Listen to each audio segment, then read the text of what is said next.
Greetings, everybody. Welcome to another episode of The Village. No, I hate saying podcast. We're here to document. We're here to tell stories of individuals in our village doing amazing things, making great contributions to our community through story, through voice, through art, through just anything that they can do to uplift our culture. This person right here is a very special individual, just like all our guests. I haven't got to talk to this man in depth, but I'm so excited to sit here and to get to know this person. I mean, this dude has made so many contributions to wordplay, and I feel like he's rooted in our values and that story, and giving people the space to tell their story through working on typewriters and telling poetry. I mean, that's what we're all about, is story.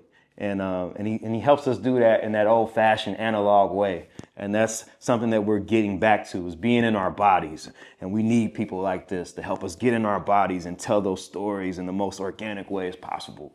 So this is a giant right here. This is a privilege and an honor to sit here with my good friend, Richard. Thanks, Brandon. It's great to be here. Absolutely, 100%. So I know little about you. I even know a little bit about what you do. So before we get into depth into all that, like, I'm so curious, and I'm so I just want to know about what's the Batman story? What's the origin story? How did you find the suit? How did you find the cave? Please talk to me about where you grew up and a little bit of all that. Oh, all of that. Well, let's see. So I was born 60 years ago in Madrid, Spain. Wow. Okay. Yeah. Okay. My dad was an American professor of Spanish, and so family lived there, and I grew up bilingual. We lived there and in California, in Oakland. Wow. So that's where I grew up, and you grew up in California. Yeah. Okay. Yeah, we were in Spain off and on. Okay. But I've kept up my Spanish more or less. Okay.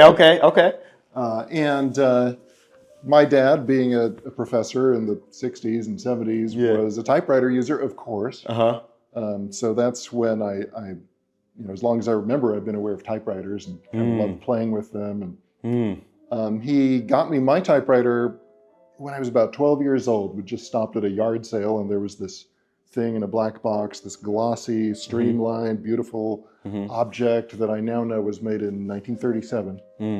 And so he got it for me, and I still have it. I still use it. These things are so reliable, and so that's my lifelong companion. And then the typewriter thing has taken many directions, including what I do for wordplay. Yeah, I love that. So it was always in your home. That's dope. I really appreciate hearing that. So I want to know a little bit about. So when did you leave Spain? When did that happen? So let's see, I was there as a baby, and then when I was like in first grade and fourth grade, and then I went back for a year when I was in my junior year of college. Oh, wow. So that's the last time I lived there, and I've only been back once, actually, about 10 years ago. Wow. Yeah, I would love to get back. What connection do you still have to it? I mean, I know you say you don't go back often. I mean, do you still remember it as... How has that, growing up and coming from that space, fueled your story and your path? It's hard to say exactly, but I do have many memories.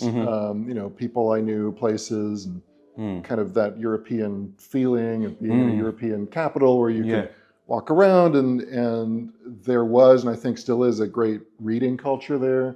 Like in Europe, they have these kiosks with tons of magazines and papers and comic books and actual books that get published, for the public in these series, like philosophy books. Oh, wow. I'm a philosophy professor that's trying to make a living. And in Europe, most people study some philosophy in high school. Okay. Oh, wow. Okay. So it's just part of the culture there. So I appreciate that. I don't feel I'm a Spaniard. I'm an American, but it's good to be bilingual and a little bit bicultural. And I read stuff. I communicate a bit in Spanish with people. So what was it like for you when, just as a young person, coming from there and then coming to the States and growing up in California? What was that like for you?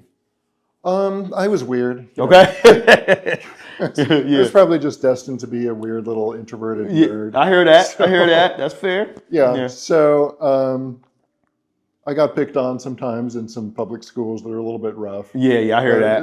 it's not all bad. It's good for your character. Yeah. Yeah. Oh, yeah. Yeah. There's no denying that. Yeah. So how did you started there. So, how was that? What was that journey like coming over here to the Midwest? Like, how did you get here? Yeah, pursuing an academic career. So Okay. I went to UC Berkeley, where my dad was a professor for undergraduate, but then I went to a program at the University of Chicago for Wow. Okay. graduate work, and that's where I met my wife and my Awesome. best friend, and Awesome. had some neat professors, and then there was a job teaching philosophy at Xavier. Oh, wow. Okay. And my wife and I had been through Cincinnati once. Yeah.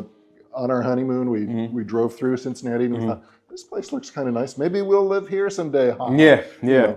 And here we are. So I love that. I love that. So you talk about you're a professor teaching philosophy at Xavier, right? Before I get into wordplay stuff, I want to know about this. Philosophy, from my understanding, is the love of wisdom, right? Where did that come from? What made you want to teach philosophy? I mean, that's something you have to be, I would think, passionate about. You have to love wisdom. Sure. Then that's exactly what the word means, in Greek.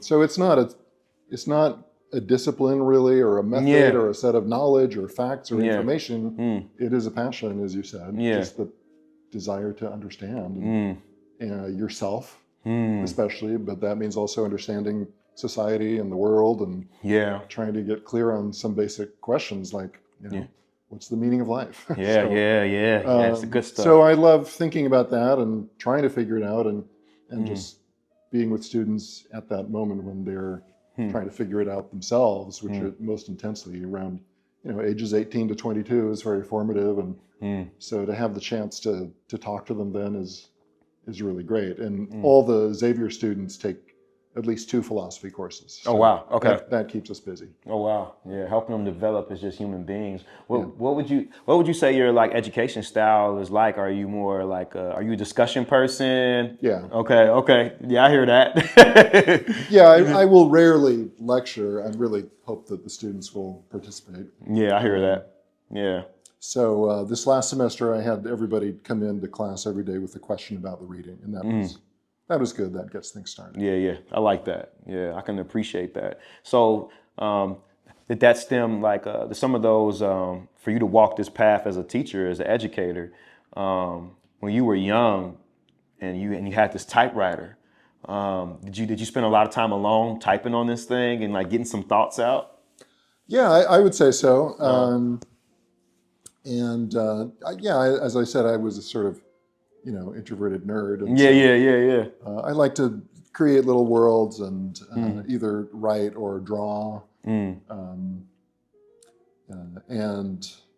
then the typewriter served me well, into college and even a little bit into graduate school, till I got one of the Macintoshes that were so light and portable. They were only 40 pounds. And they had a 20 megabyte hard disk. Wow. Oh, wow. Right. Yeah. Yeah. So, and since then I've done most of my writing on the computer, but certainly not all. I really enjoy handwriting and typewriting too. Yeah, I love that. What has me personally? I'm a writer as well. So what has writing done for you? I know for me, it's like the perfect way for me to see myself and for me to be honest to something. Like a lady told me years ago. She said, "Paper has patience." It's like the most patient thing. People can get impatient with you. They don't want to listen.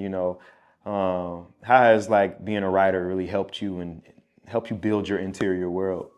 Well, that's a great question and a beautiful line. Paper has patience. Yeah, paper has patience. Yeah. Whereas this thing is so impatient. Oh yeah, it is. And it's very tempting to just sink into it and what's new. Yeah. When I'm just alone with my journal or alone at the typewriter. I could take a deep breath and see what comes out. And I agree, it is a great way to think, to discover what it is you want to say. And you start off just having a vague idea of where you want to go, maybe, but it's never going to be just what comes out, and you only discover that by doing it. Yeah. I love that. Now, so before I get into that, before I want to get what I really want to ask you, so how has like this typewriter and your love for this, and then coming over here teaching, how has the typewriter introduced you to wordplay? How did you build that connection? What was that right there? What was that like?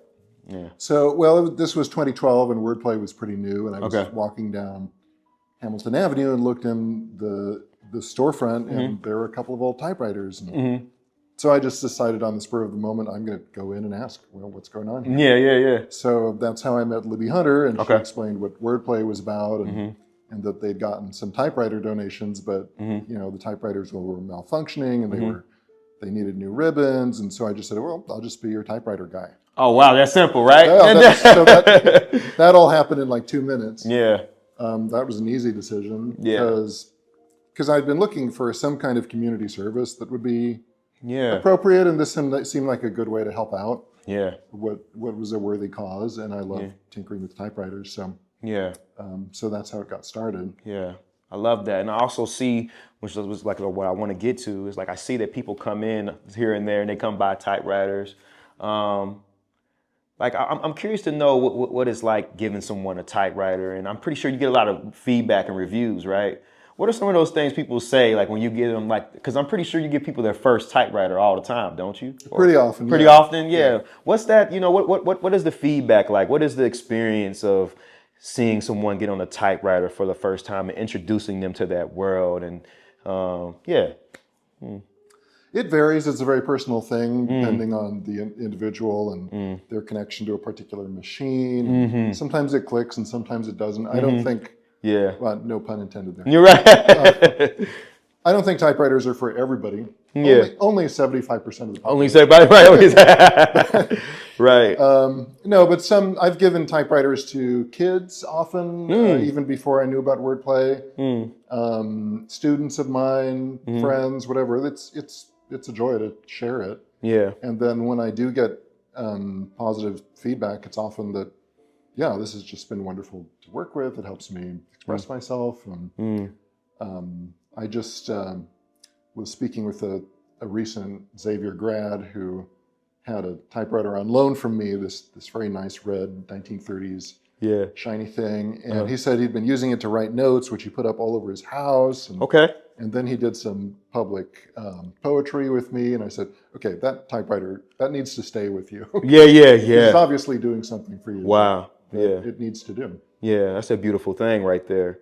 And you even spoke on just off camera how like you would ride, so you carry a typewriter around and ride your bike and just kind of pull over. And I haven't done that for a little while. Wow, okay. But there is a kind of a synergy between bikes and typewriters, because they're both these, just if it's a manual typewriter, it's just a muscle-powered machine that waits for you to do your thing and takes you places.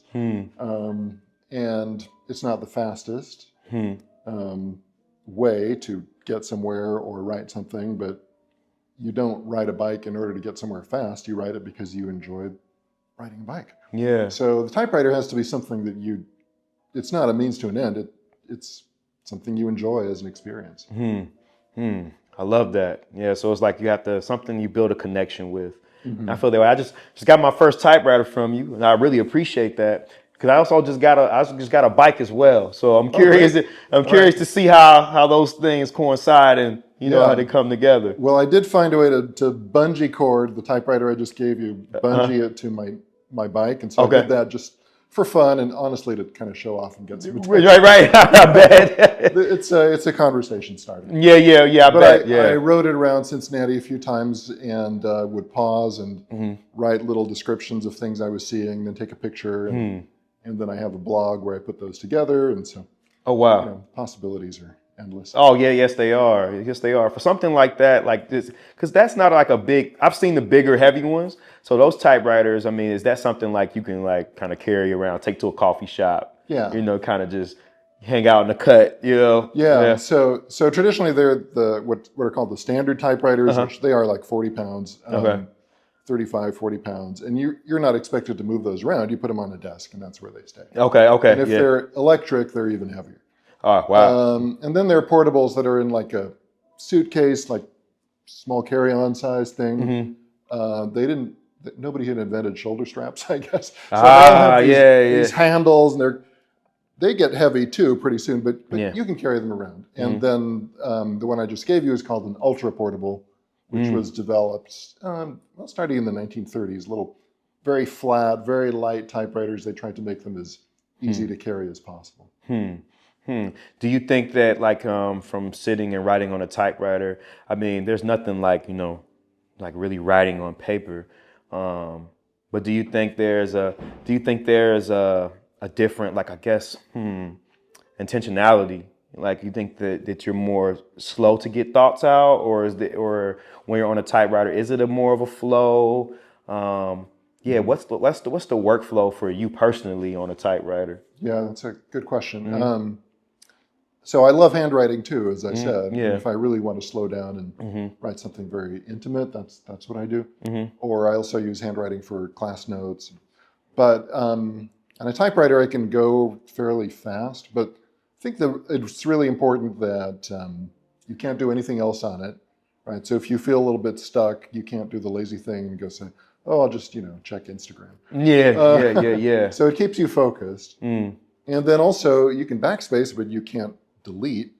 So, you can X things out, but it's harder to change what you wrote. And sometimes that's a disadvantage, obviously, but sometimes it is an advantage because you get into this kind of improv mode where, in improv, they say you have to have this yes and attitude. Whatever somebody says, you don't deny it, you just go with it and you extend it.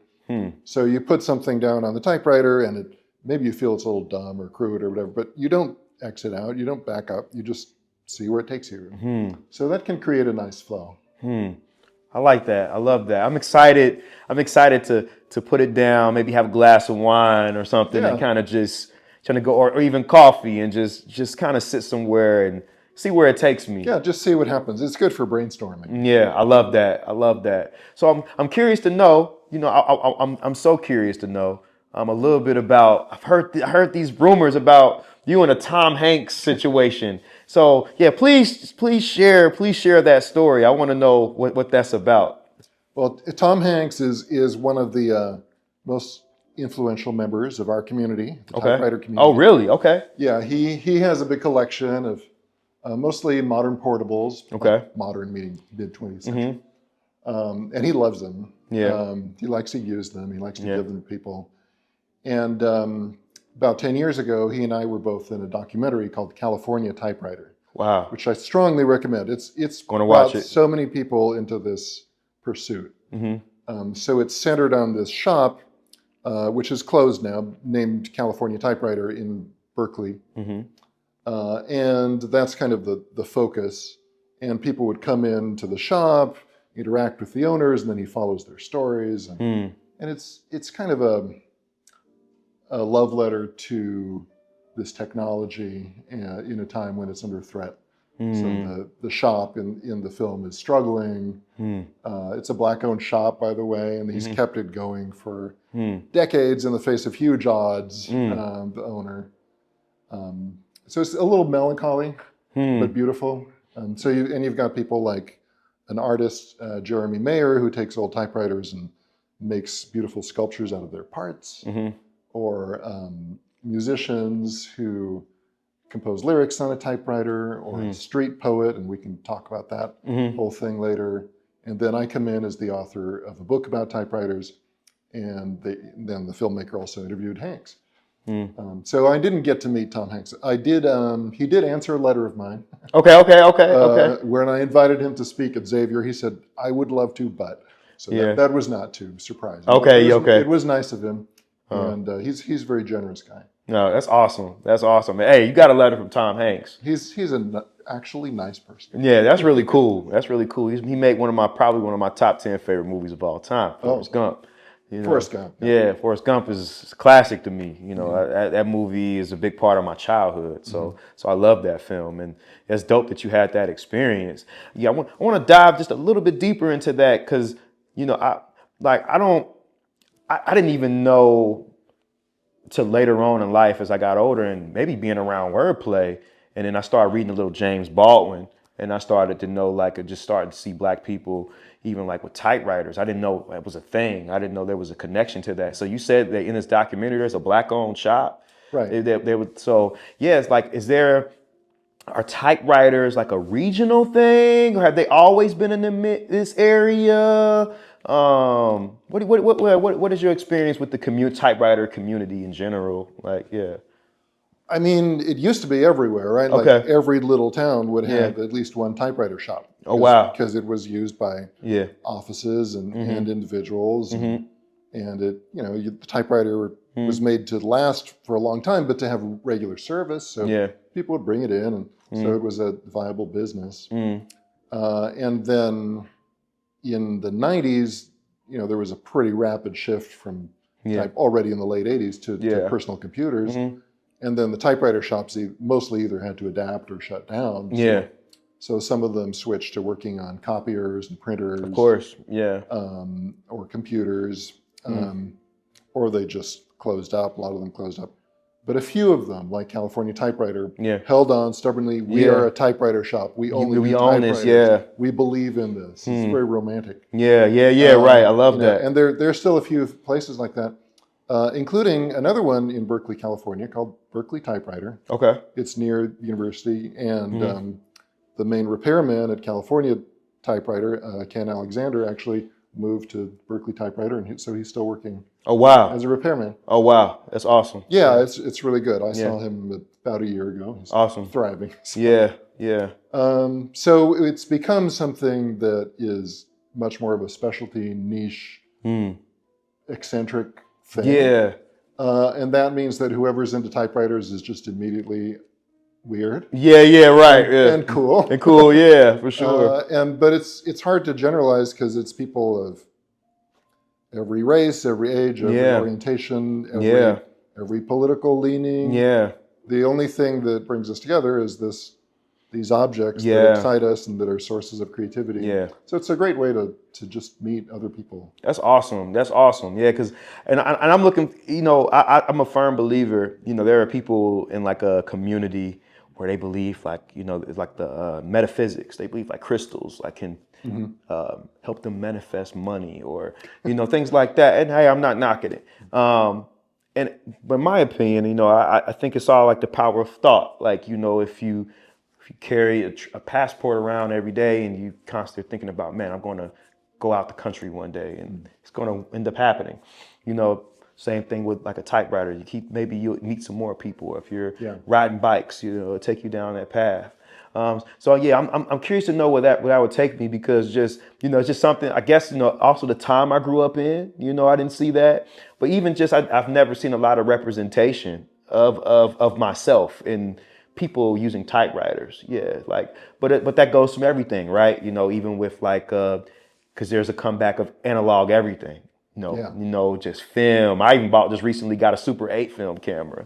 It's really cool. So I love the fact that vintage is in, and I even seen on Instagram, I seen your page, you have a pretty great following.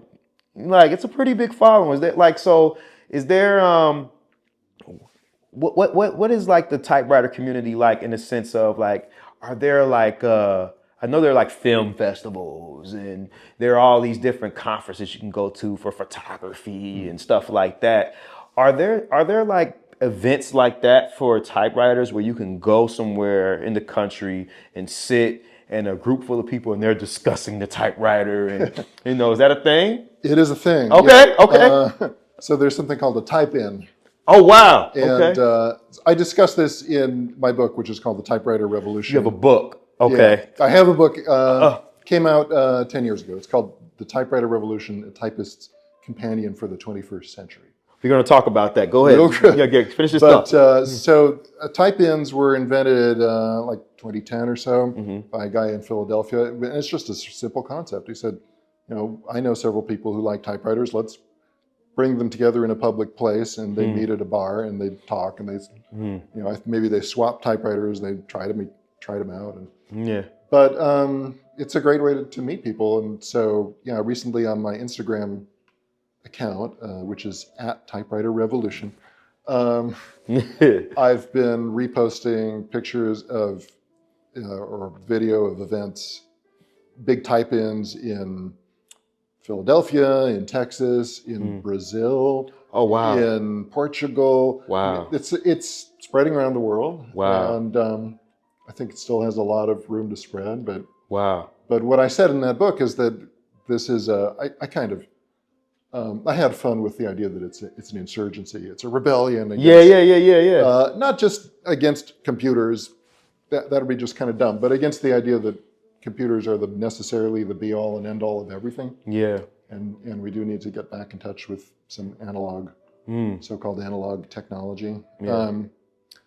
And the more digital tech progresses and invades everything we do, then the more we need alternatives. So I thought it would last and it wouldn't just be a fad, and that's turned out to be true. Yeah, that's awesome. That's awesome. So that's pretty much what your book is about. Is it about the war against technology? Yeah, it's the war against the all digital paradigm. Okay. Yeah.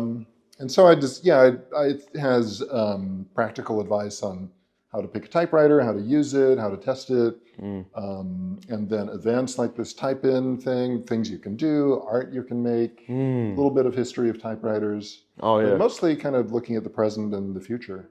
The most amazing event I've been to, it was the second year in a row, and there's going to be a third one this October in Milwaukee. Okay. It's called QWERTY Fest. Okay, that sounds cool. Well, it's like several days of typewriter-related stuff. Oh, wow, okay, all right. The Boston Typewriter Orchestra. Oh, okay, that sounds intense. People who play typewriters as percussion instruments. Get out of here. Yeah. That's a thing? It's a thing. Most of their pieces are about like satires of office life. Wow, okay. There was a play about typewriters. There was a whiskey and typewriter party. It was a blast. That's awesome. Yeah. I bet some real cool conversations come out of that. Yeah, you should go to one of these events. I would love to. Because, it's all kinds of people, but most people in this community are really friendly and encouraging and just curious. Yeah, I would love to be a part of that. It just opened up a different part of my brain. And it's just to be a part of a community of people, because for something like that, like you were saying, you're not checking Instagram. You're in my opinion, from looking at it from the outside in, it seems like definitely a form of meditation.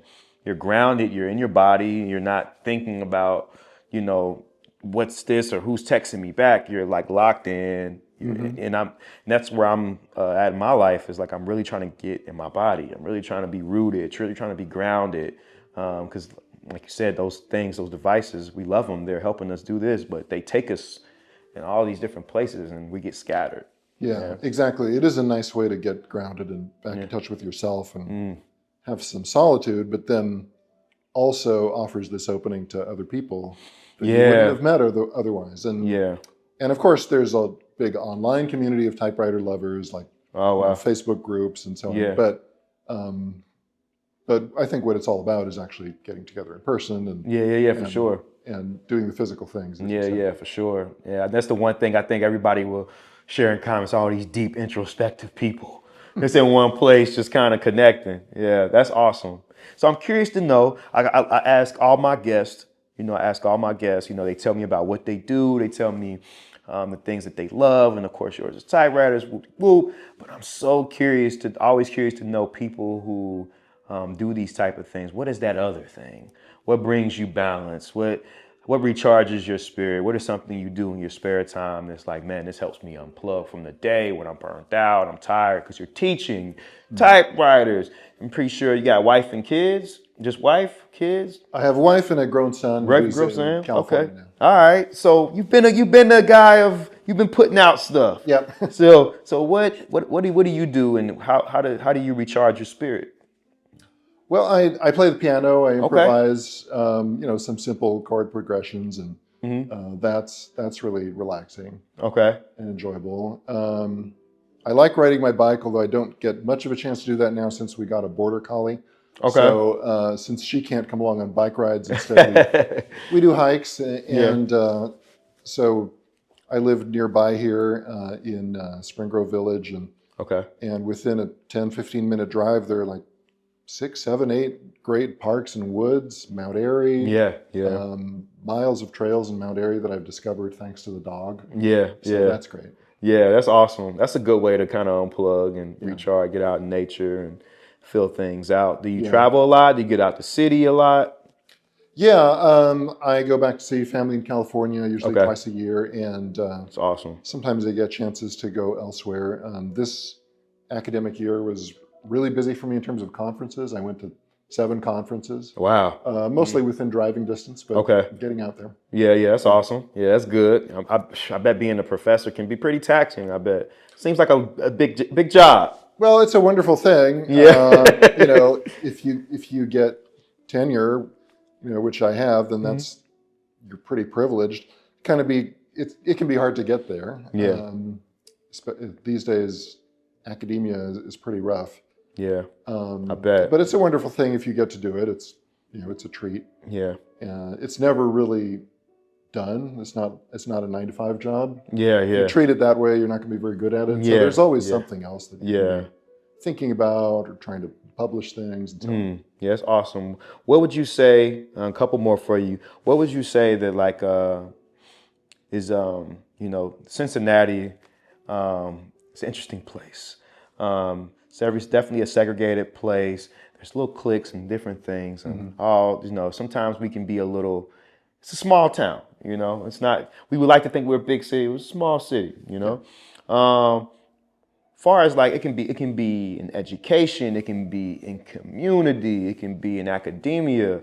From far as from your perspective, what gaps do you think that need to be filled here in our city and in our community that we need a little more of this? Yeah. That's a good question. I feel like Cincinnati, since I moved here 33 years ago, it's moved forward in the sense of being more cosmopolitan, more diverse. We have more immigrants, and I think that's all good. There's more street life and cultural life, especially in certain places like North Side or over the Rhine. I think we could always use more of that. I think the average Cincinnati neighborhood is pretty dull. It is. And not necessarily walkable. Yeah. I think when there's a walkable streetscape, that improves things a lot. Yeah. I like that they're converting a lot of downtown buildings to apartments and condos, and so I think downtown is going to be a pretty exciting place in the next few years. Yeah. But of course, we also have lots of economic problems, social issues. Of course. Yeah. I could easily go through a list like that. Right. But a place like Wordplay is moving things in the right direction. Yeah, for sure. Yeah, absolutely. And that's a great segue because I want to definitely take a little time just thank you for sharing your story, but most of all, thank you for your contribution. You're welcome. Yeah, thank you for all you do, and definitely as we're evolving, as you know, we have many different changes going on here.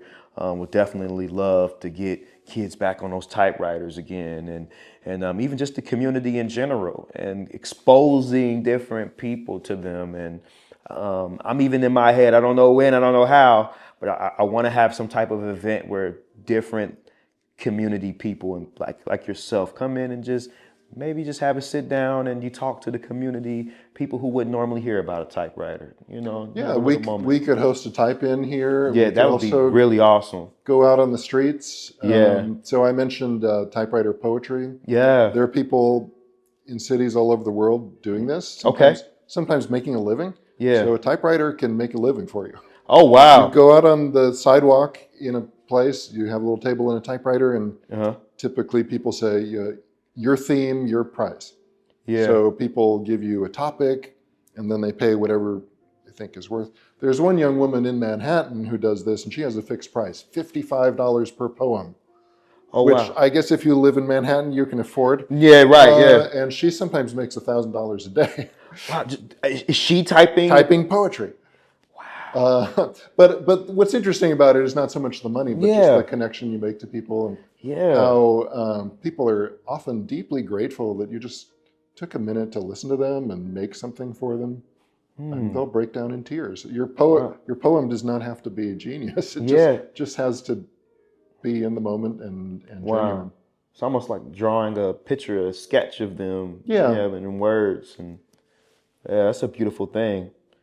Yeah, definitely would love to host some type of typewriter event and have something like that. And of course, I want to work on my craft a little bit. So yeah, please send me all the links so I can get started. Okay. Yeah, but yeah, I would love to do something like that. I think that our community needs more things like that.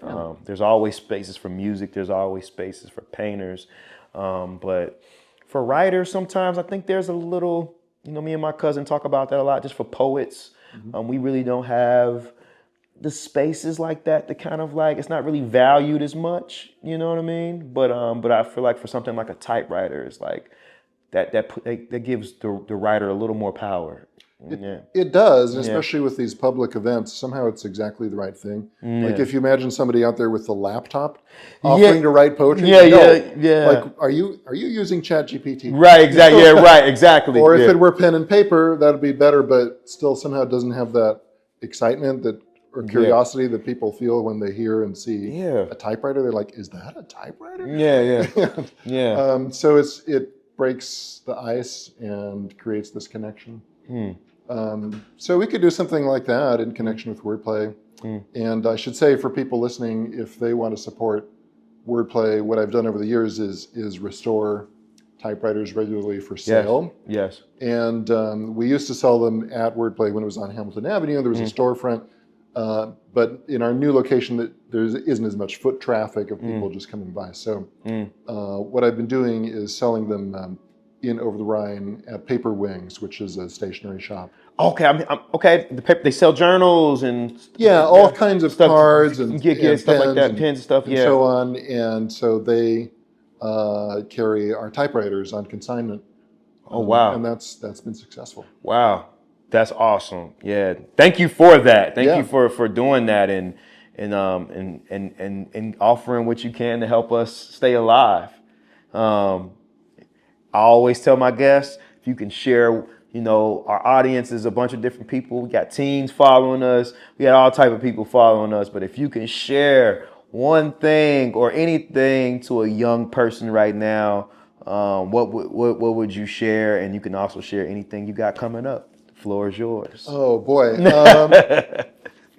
Well, I guess AI has been on my mind a lot. Okay. What we've seen in just the last 3-4 years with generative AI. Yeah. It's going to change education and our entire culture. Not all for the bad, but I think the challenge is it is able to produce products quickly and successfully that are in many cases beautiful images or right now incredibly convincing videos with sound just in the last couple of weeks. It can produce poetry that actually is pretty good. If you give it the right prompts, it'll come up with interesting metaphors. No soul, but go ahead. No soul. It's not conscious. Okay?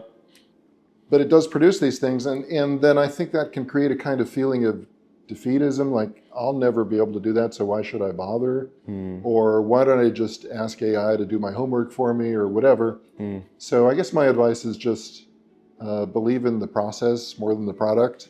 The process of thinking and creating is far more important than the object that comes out at the end of it.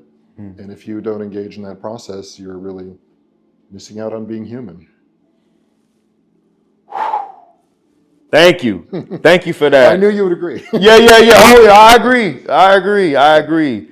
Thank you for that. Even when I'm writing my rhymes now, these days, man, I've always wrote on my notes app, and I still do. But there's something still about, man, when you write that rhyme down on your phone, on your paper, in your journal, it's just different. It's a different feel. Even if it's just one line. Yeah, and sometimes we can even write them on our brain. Just do it by memory. Yeah, exactly. Which is a whole different, actually very old experience. Of creation. Yeah, absolutely. Richard, we need a podcast, but But I thank you so much, my friend. I You're thank welcome. you, Dad. Thank you. Thank you for doing what you do, man. We appreciate you coming through and sharing your knowledge and your wisdom with us, for sure. My pleasure. Absolutely. Another episode of The Village, where we share stories of people in our community doing amazing things. You heard Richard's story. He's from Spain. You know what I mean? He told us about the typewriter events. He taught us about getting into our bodies. We talked about being intentional. We shared a little bit about philosophy and his journey through that. It's such an honor to be in the presence of this guy. So if you can, please go follow his page, The Typewriter Revolution. Yeah, please go share. It's a great page. I go on it here and there. And if you can, pick up his book. I'm definitely going to get me a copy for sure. And thank you. Thank you. Yeah, for sure.